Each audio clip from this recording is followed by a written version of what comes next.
fin mars, lors des premiers prélèvements dans le nez, 15 à 20% des personnes testées étaient positives au Covid-19. Or, depuis le début avril, la proportion diminue régulièrement.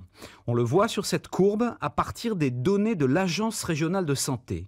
Au 16 mai, après avoir réalisé 38 000 tests dans la semaine, seuls 1% des personnes en PACA étaient positives. Pour ce professeur de médecine à Nice, il n'y a aucun doute, le confinement a bien fonctionné. Le sommet du pic, on l'a dépassé, on est en phase descendante et grâce au confinement, eh bien, cette phase descendante a été plus rapide que si l'on n'avait pas confiné, où la phase descendante aurait été plus lente et aurait mis peut-être 3 semaines de plus à arriver. La tendance est confirmée par des médecins en ville ou en hôpitaux qui voient beaucoup moins de cas. Mais attention, l'Agence régionale de santé remarque que de nouveaux foyers sont apparus dans les EHPAD récemment.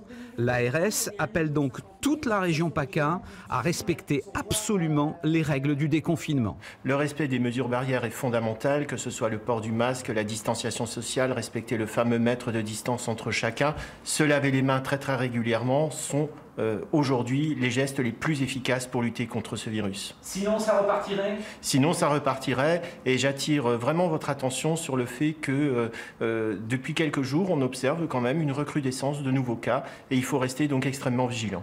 Tous les professionnels de santé s'accordent désormais sur un point. Le virus a l'air de moins circuler, tant mieux, mais c'est dans 3 semaines seulement, vers le 10 juin, que l'on saura vraiment si l'on a évité la deuxième vague.